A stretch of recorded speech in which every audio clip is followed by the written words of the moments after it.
Assalamualaikum warahmatullahi wabarakatuh. Perkenalkan, nama saya Muhammad Kadafi Lilisula dengan NIM 150220431. Saya berasal dari kelas KM 4403. Ini mempresentasikan hasil kerja saya dengan materi mengunjungi virtual museum yang ada di dunia. Dan saya mengambil museum yang berada di Turki yang bernama Istana Topkapi yang berada di Istanbul, Turki. Sebelum kita masuk ke materi, saya akan menjelaskan asal-usul Istana Topkapi. Istana Topkapi yang dalam bahasa Turki disebut dengan Topkapi Sarayı merupakan istana yang ada di Istanbul, Turki yang digunakan sebagai kediaman resmi Sultan Utsmaniyah selama sekitar 600 tahun, yakni dari 1465 sampai 1856. Pembangunan istana ini mulai dilakukan dari tahun 1459 atas perintah dari Sultan Mehmed II. Kompleks istana ini terdiri dari 4 lapangan utama dan juga beberapa bangunan kecil lainnya.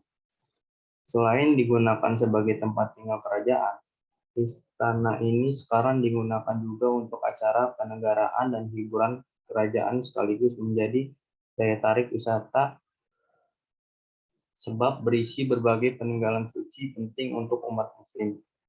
Sesudah jatuhnya Utsmaniyah tahun 1921, istana ini kemudian dijadikan sebagai museum atas dasar dekret pemerintah tanggal 3 April 1924. Istana ini menjadi situs warisan dunia UNESCO dan juga menjadi wilayah bersejarah di Istanbul, Turki. Selanjutnya, terdapat apa saja sih di dalam Museum Topkapi? Yang pertama nih ada jejak kaki dari peninggalan-peninggalan terdahulu. Nah, ini tuh di dalam Museum Topkapi ini terdapat ruangan. Ruangan ini dibangun pada halaman dalam di masa Sultan Mehmed II yang digunakan sebagai tempat pribadi Sultan yang dipakai hingga pertengahan abad ke-16 pada salah satu jenis museum di dunia yang terkenal ini. Tempat ini digunakan untuk penyimpanan benda-benda di akhir abad ke-18 dan ke-19 yang secara bertahap dipindahkan ke kamar relik suci dari Madinah ke Istana Topkapi ini karena alasan Perang Dunia Pertama.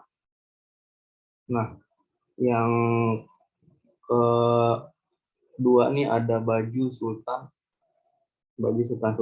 yang ada di Turki pada zaman itu. Koleksi pakaian Sultan juga menjadi koleksi dari Museum Topkapi, yakni salah satu museum tertua di dunia selanjutnya. Koleksi pakaian para sultan ini kemungkinan yang dijadikan contoh terbaik dari seni tekstil yang berisi pakaian para sultan dan juga pangeran dari paruh kedua abad ke-15 sampai awal abad ke-20. Koleksi ini dikumpulkan karena mengikuti tradisi yang sudah ada, yakni menggabungkan semua pakaian yang dikenakan para sultan dan juga pangeran yang baru meninggal, memberi label, dan lalu disimpan di perbendaharaan istana. Nah, selanjutnya ada pengalaman saya mengunjungi museum virtual. Ini adalah pengalaman pertama saya mengunjungi museum virtual yang ada di media dan terasa sangat menyenangkan karena dapat melihat benda-benda peninggalan orang-orang terdahulu yang bagus dan sangat menarik. Kemudian saya mendapatkan banyak ilmu serta pengetahuan tentang museum yang saya kunjungi melalui virtual tersebut. Selanjutnya masuk ke perspektif politik. Pembangunan istana baru dimulai di era Mehmed II dan dibuat sangat mewah. Istana itu mendominasi pemandangan di sekitar dan di dalamnya terdapat gedung-gedung pemerintahan, paviliun, pemandian, dan bengkel kerja. Selain itu ada dapur umum, ruang tidur, dan lain-lain. Semua kehidupan pribadi dan politik para sultan berputar di dalam istana ini. Sang penguasa bertemu dengan para nasihatnya di sini, merayakan kemenangan tentaranya di sini, serta menciptakan strategi baru penaklukan. Seiring waktu, Istana Topkapi menjadi pusat keluarga serta pusat budaya. Nah, untuk perspektif ekonomi, nah, Istana Topkapi itu didirikan di atas tanah seluas 700.000 meter persegi.